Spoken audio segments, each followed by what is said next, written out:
del partido. Aquí tenemos principios y valores que vamos a charlar con él. Bueno, que estuvo esta semana aquí por la radio, lo tenemos nuevamente para seguir hablando. En este caso, buen día, Agustín, ¿cómo estás? Buen día, Lucas, ¿qué tal?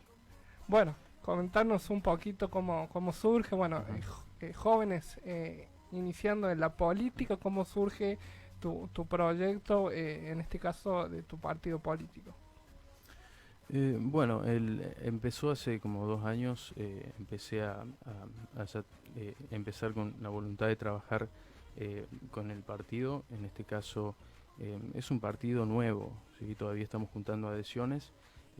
No, nos proyectamos para las elecciones nacionales del próximo año. Sí, no vamos a competir en elecciones provinciales ni municipales, de las que tanto se está hablando ahora, que van a ser las primeras, digamos, ¿no? Pero sí nos vamos anticipando para ver si logramos, en este caso, la personería en los 5 distritos que son necesarios para poder competir el próximo año, ¿no? Bien, Sí. este partido político, comentanos un poco, es Sí. de Guillermo Moreno. Claro, lo conduce Guillermo Moreno. Guillermo ha sido, digamos, un militante peronista, afiliado al Partido Justicialista desde los 14 años. Pero surge en este caso después del 2019, ¿sí? Con la injusta elección del candidato del peronismo, que en este caso fue Alberto Fernández. Digo injusta porque fue una decisión unilateral de Cristina, inconsulta en este caso. No, obviamente desoyó el acuerdo que se había hecho en el último congreso del Partido Justicialista en el 2019, donde el acuerdo era, en este caso, que el candidato iba a ser elegido en una mesa de consenso o por pasos competitivas, ¿no? Cuando Cristina toma esa decisión con el video designándolo a Alberto Fernández como candidato, en este caso el presidente del Partido Justicialista, José Luis Gioja, junto con el apoderado, lo que hacen es firmar un reglamento de constitución del Frente de Todos, donde era necesario, para poder ser candidato, la recolección de 16.000 avales del Partido Justicialista y 16.000 avales del resto de los partidos, digamos, ¿no? En ese momento estaba de candidato Scioli, estaba Rodríguez Sá, estaba Guillermo, estaba Felipe Solá, había varios, digamos, ¿no? No se bajaron de la nada, ¿no? Resulta que esos candidatos justamente les resultaba muy difícil poder conseguir los 16.000 avales de los otros partidos que estaban en el frente, justamente porque apoyaban solamente la candidatura de Alberto Fernández, ¿no? Entonces, de esa manera se dio, y con esa metodología se dio la única candidatura de Alberto Fernández y anuló cualquier posibilidad de debate, digamos, ¿no? ¿Ves a ver, volviendo, nos vamos allá por el año 2019, ¿crees que por ahí la mano de Cristina lo ayudó a Alberto Fernández para ser candidato? La mano De Cristina, que de fue Cristina. Cristina quien lo eligió. Sí, sin duda, o sea, Cristina tenía la mayor cantidad de votos en ese momento. Pero bueno, Cristina actualmente lidera una parte muy importante del peronismo, pero no conduce, ¿sí? O sea, no lleva la militancia hacia un lugar en específico, ¿sí? Y eso pasó antes de las elecciones del 2019, y justamente por eso se tenía que dar el debate para ver quién era el nuevo conductor del movimiento. Y en el caso de Cristina, bueno, últimamente una de las últimas propuestas fue, por ejemplo, la ley de blanqueo de capitales, que en este caso había una duda ahí, digamos, porque supuestamente una ley de blanqueos es justamente para atraer capitales, y uno le da ciertas garantías o beneficios a los que van a repatriar capitales, y bueno, y justamente de esa manera se hace, pero la idea de Cristina era justamente sacar esos capitales, ingresar esos capitales al país para pagar la deuda, ¿no? Entonces no hay ningún beneficio, digamos, para los que en este caso blanquearían los capitales. Y bueno, esa propuesta directamente no prosperó. Y bueno, y después Cristina sale con algunas declaraciones. La última fue relacionado con la Secretaría de Comercio. Decía que había que hacer lo mismo que había hecho con Agustín Costa los últimos 2 años de su gobierno, digamos. Y bueno, y eso tampoco funcionó, digamos, fue lo que le llevó a perder las elecciones en 2015, ¿sí? O sea, los caminos de Cristina en este caso conducen a fracasos electorales y a fracasos de la gestión de gobierno, que es peor, ¿no? El año pasado, el 2021, se habló mucho de las elecciones de medio término, en este caso de lo que pasó en este último tiempo. En un momento se pensó que podían ganar las elecciones. ¿Cómo ves hoy el país, Agustín, y cuáles son las propuestas de ustedes, principios y valores? Bueno, las elecciones de medio término fueron complejas. Nosotros hacíamos toda una crítica a la situación económica del país ocasionada por este gobierno. Eh, si hay alguna forma de representarlo en una frase de este gobierno es primero ganemos las elecciones y después vemos, ¿no? Estaba muy cristalizado con la asunción de Alberto Fernández en la jefatura de gabinete durante la presidencia de Néstor Kirchner. Alberto Fernández le dice a Néstor en ese momento, cuando le toma el juramento, viste hasta dónde llegamos. Y Néstor le contesta, ¿a dónde llegamos? Ponete a trabajar. Eso le contesta a Néstor. Y bueno, y eso es Alberto Fernández. Nosotros justamente no somos tan buenos ganando elecciones, digamos, y todavía no tenemos la personería del partido, pero sí tenemos muy claro lo que queremos hacer en la gestión de gobierno. En las elecciones de medio término, las críticas que llovían a través de los medios hacia el gobierno era por la situación económica. Cuando pierden las elecciones, lo que hace Alberto Fernández es modificar su gabinete en varios ministerios, pero precisamente no modifica nada en la parte económica, ¿no? Y o sea que todo continuó igual con el plan del Fondo Monetario, que no es del Fondo Monetario, es el plan de Guzmán que lleva al Fondo Monetario, se lo aceptan y lo aplica en este caso a través de evaluaciones, ¿no? Esta crítica que se hace constantemente a la pérdida del valor de la moneda, digamos, y a cómo se deprecian los salarios. Y bueno, hasta llegar a Massa, ¿sí? Que Massa ya directamente empieza a hacer recortes. Pero lo que nosotros vemos desde esas elecciones de medio término es que nada se ha cambiado la situación económica del país, y nosotros tenemos dos propuestas. En este caso una que tiene que ver con el vector energético, que eso hablé con Vanessa el otro día cuando estuve aquí en la radio, que tiene que ver con hacer el costo de la energía. Nosotros lo habíamos hecho durante el gobierno de Cristina, antes de la estatización, porque en ese momento había directores obreros en YPF que se ocupaban de hacer el costo de la energía. Nos había dado creo que $35 el barril, y después de la estatización se deja de hacer costos y se sube el precio de la energía. Digamos, Galucho tiene un papel muy importante en esto, y lo que hace justamente es perjudicar a todo el aparato productivo nacional, o sea, a toda la gente que produce desde el campo, desde los industriales y todos los comercios, que en este caso se ven seriamente perjudicados por el aumento del precio de la energía. Y desde ese entonces hasta ahora no se ha hecho el costo de la energía. Nosotros creemos que es necesario hacer el costo primero antes de saber si hay que aumentarlo o bajarlo, ¿no? O sea, el Juntos por el Cambio en general lo que dice es que hay que aumentar el precio de la energía, y en este caso el Frente de Todos está dividido, digamos. La parte del gobierno dice que hay que aumentarlo, y una parte digamos, dentro del gobierno, pero desde el Congreso, por ejemplo, la senadora Juliana Di Tulio dice que hay que bajar, en este caso, el precio de las tarifas, por ejemplo, ¿no? Pero no habla del precio de la energía en general.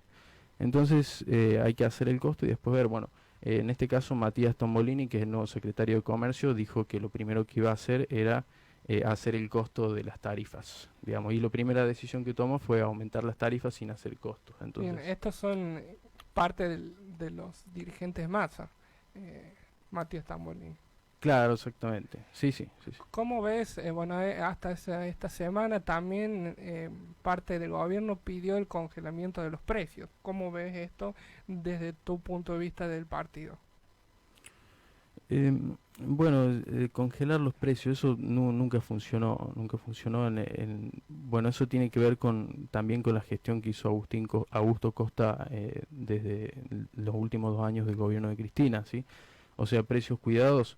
No digo que era una forma de congelamiento de precios, pero también en cierta forma se condicionaba, digamos, a la posibilidad, en este caso, de aumentar los precios y actualizarlos de acuerdo a la inflación. Pero bueno, nada tiene solución si no hacemos el costo de la energía, primero por un lado, y si solucionamos después por otro lado, que es la segunda propuesta, por un lado el vector energético y después por otro lado el vector alimentos. El vector alimentos nosotros creemos que lo tenemos que solucionar con dos medidas, que en este caso primero son retenciones en la zona núcleo de la pampa húmeda, y por otro lado eso acompañarlo con una ley de arrendamientos rurales para no perjudicar al productor, ¿sí? O sea que el productor le dé igual pagar retenciones, porque en este caso estaría encargada sobre los propietarios de la tierra, ¿no? Que es una parte del sector del campo. Y en este caso ya se habló con ese sector, o sea, estuvimos dialogando, en este caso fue Guillermo, y del otro lado de la mesa estuvo un economista muy conocido, en este caso, que fue candidato en las intermedias, que es López Murphy, ¿sí? López Murphy, que es de la oposición. Claro, de la oposición, sí, pero como un economista de referencia para ellos, en este caso para los propietarios de la zona núcleo, que sería el provincia de Buenos Aires, sur de Córdoba y sur de Santa Fe, ¿no? Esos propietarios se reunieron en una mesa de diálogo y nos contestaron a través del suplemento de Clarín Rural, que en este caso redactaba Huergo, y en esa carta nos respondían de que no estaban dispuestos a poner 9.000 millones, sino 5.000 millones contra un bono, ¿sí?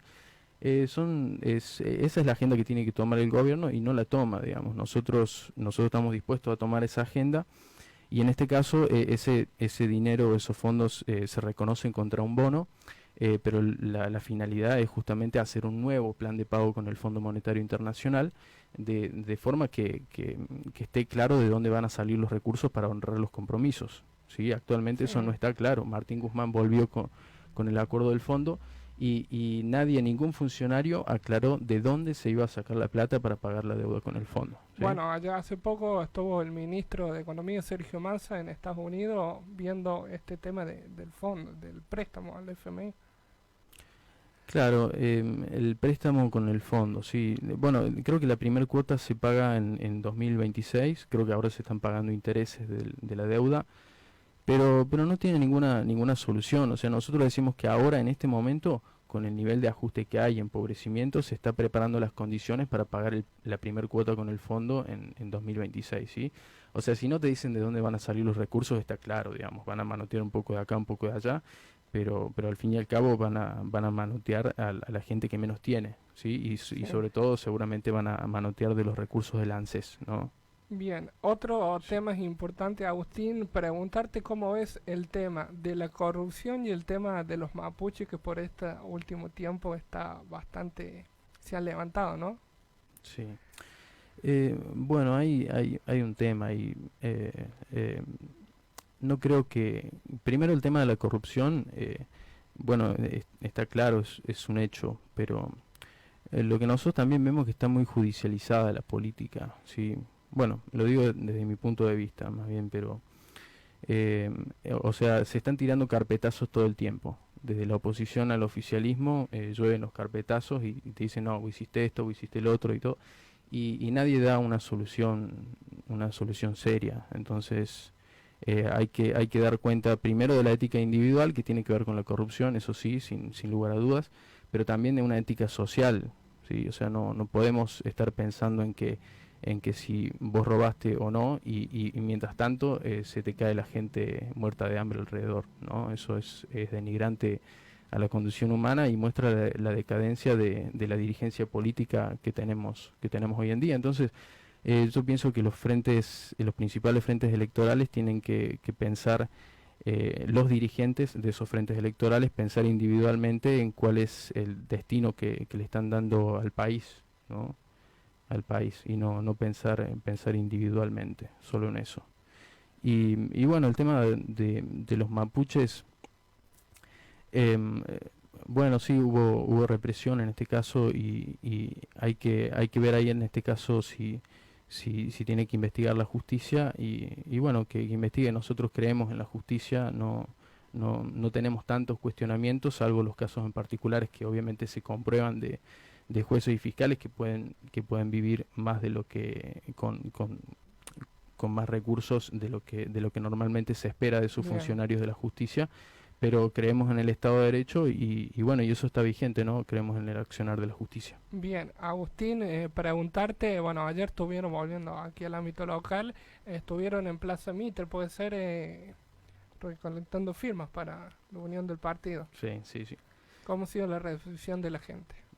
Bueno, miraban sobre todo el cartel que habíamos puesto, que era un ploteo con la imagen de Guillermo como referencia, ¿no? O sea, Sí, nosotros no tenemos personalismo, nosotros creemos que los dirigentes son pasajeros en esta vida y lo que queda son los principios y las convicciones que van más allá del tiempo. Pero bueno, era una imagen como para decir que la gente reconozca más o menos de dónde viene el partido y sobre todo porque es el dirigente, o sea, nuestro conductor Guillermo tiene una imagen pública notoria y está constantemente en los medios, lo llaman de casi todos los medios de comunicación.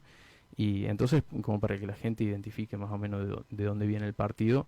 Y bueno, hemos tenido, sí, se nos ha acercado gente y con respuestas gratas, digamos, de escuchar, o sea, con que algunos por ahí pasan de largo y otros se nos acercan para consultarnos, ¿no? Entonces, eso fue algo positivo, digamos, ¿no? bien. Sí.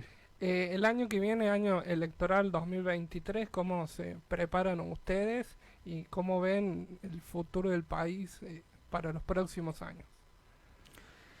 El futuro del país. Nosotros, bueno, tenemos un plan económico ya redactado y publicado, ¿sí? Eso nos diferencia de otros partidos que no lo tienen, incluso los partidos mayoritarios. Por ejemplo, Gerardo Morales, que en este caso se postulaba a ser candidato de presidente de la UCR, decía que no tenía un plan económico, pero quería en este caso redactarlo después de llegar a la presidencia de la UCR, digamos, ¿no? Y después, en este caso, Melconian, que es el otro economista que está trabajando para hacer un plan económico junto con la Fundación Mediterránea, todavía no lo ha publicado, pero bueno, con las declaraciones que han estado asomando de Melconian, en este caso, nos preocupa un poco los objetivos de ese plan, ¿sí? Porque consideramos que no serían beneficiosos para el país en términos de inclusión, ¿sí? Que no Creemos formó parte del gobierno de Macri. Claro, que fue director del Banco Nación, Sí, ¿no? director Sí, del sí. Banco Nación. Entonces, pero creemos que Melconian está preparando un plan económico que en este caso se basa en un modelo de exclusión, ¿sí? O sea, es bajar la pobreza de un 60, un 70 a un 30%, ¿sí? Pero después el tema es de convencer al pueblo que ese 30% de pobreza estructural tiene que mantenerse ahí y digamos que sería un modelo donde el 70% está arriba del barco y el otro 30% nadando al costado con salvavidas que a veces se pueden pinchar o no, digamos, ¿no? Sí. Entonces, nosotros creemos que hay que proponer que hay que tener una propuesta superadora y en este caso, en nuestro plan económico, apuntamos a bajar la pobreza. No te quiero arriesgar un número, pero sí por lo menos a un 12%, ¿sí? Esa era la discusión a fines del gobierno de Cristina. Fíjate que Alberto Fernández decía que Cristina había dejado un 25% de pobreza y en este caso Cristina, o sea, Néstor había dejado primero un 28% de pobres, le había bajado del 50 al 28%. Y Cristina en 8 años bajó la pobreza solamente del 28 al 25, según Alberto Fernández, ¿no?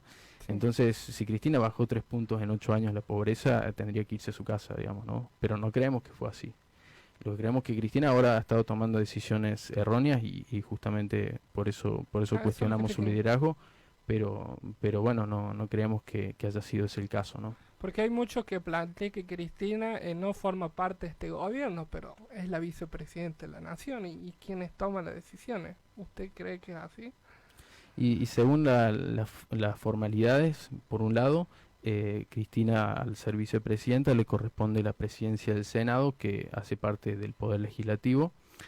Y por otro lado, creemos que el poder Ejecutivo es unipersonal, pero las acciones y decisiones de este gobierno claramente van en consonancia con el pensamiento político de Alberto Fernández, ¿no? Eso sí creemos que Cristina opina en algunas circunstancias y la pueden escuchar y tener en cuenta su opinión, pero bueno, las acciones de este gobierno se ven a las claras de que está relacionado con su pensamiento político, ¿no? De Alberto Fernández. Pensamiento socialdemócrata, ¿sí? Y que en este caso hace parte del consenso de Washington. El consenso de Washington, al ser un consenso, hay dos partes, que en este caso es el neoliberalismo, por un lado, y la socialdemocracia que viene de Europa Occidental. Y Alberto Fernández está todo el tiempo, digamos, fogoneando esas dos categorías, ¿sí? O sea, Alberto Fernández La está... avenida del medio, como dice Massa. Sí, Massa quiere estar en la avenida del medio, pero bueno, Massa viene de la UCD y no ha tenido muchos cambios en otras direcciones, como si lo tuvieron otros funcionarios que vienen que tienen ese mismo origen. Pero no son, no creo que sean la avenida del medio.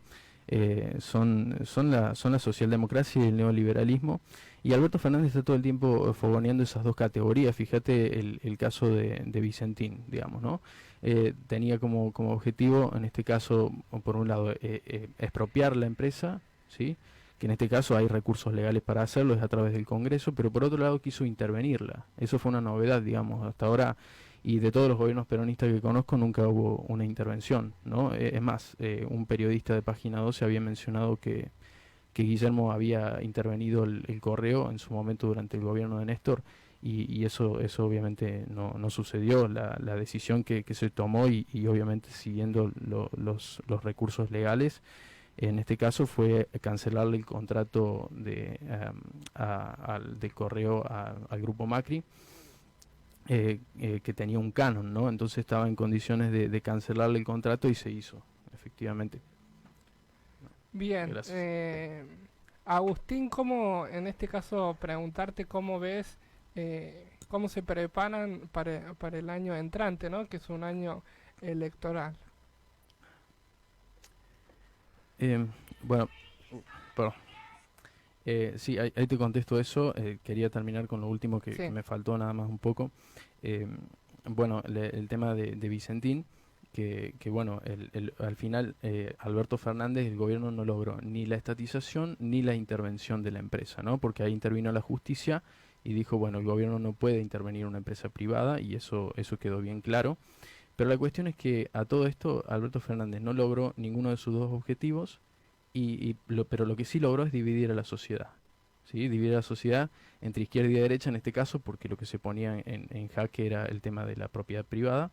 Y esas dos categorías justamente tienen que ver con esta ecuación y este consenso de neoliberalismo y socialdemocracia, digamos, que es un consenso, pero también en cierta forma a nivel nacional genera una gran división de aguas, y es la famosa grieta de la que se habla, ¿no? Entonces nosotros, más que división, lo que hablamos y lo que proponemos, y fue el rol histórico que en este caso debió cumplir el peronismo, es justamente una conciliación entre el capital y el trabajo, en este caso bajo el objetivo del interés nacional, ¿no? O sea, pensar en el interés nacional más allá de las posturas ideológicas clásicas de Occidente, ¿no? bien. Y respecto al próximo año, bueno, estamos buscando formar un gran frente electoral, ¿sí?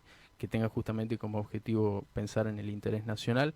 El general Perón decía que primero hay que mirar la política internacional, y después, de acuerdo a eso, tener una postura estratégica en ese sentido. Y tenemos que pensar en eso, digamos, ¿no? O sea, por un lado, nosotros hablamos del fin de la globalización, ¿sí? Sí, Alberto Fernández, por ejemplo, sigue hablando de globalización. Ahora no lo hace tanto porque ya se sabe que está quedando mal, pero justamente está llevando a la Argentina a un puerto que ya no existe, digamos. La globalización está terminando. Los ganadores de ese mundo fueron China y Alemania, pero Estados Unidos edificó un nuevo mundo desde la presidencia de Donald Trump.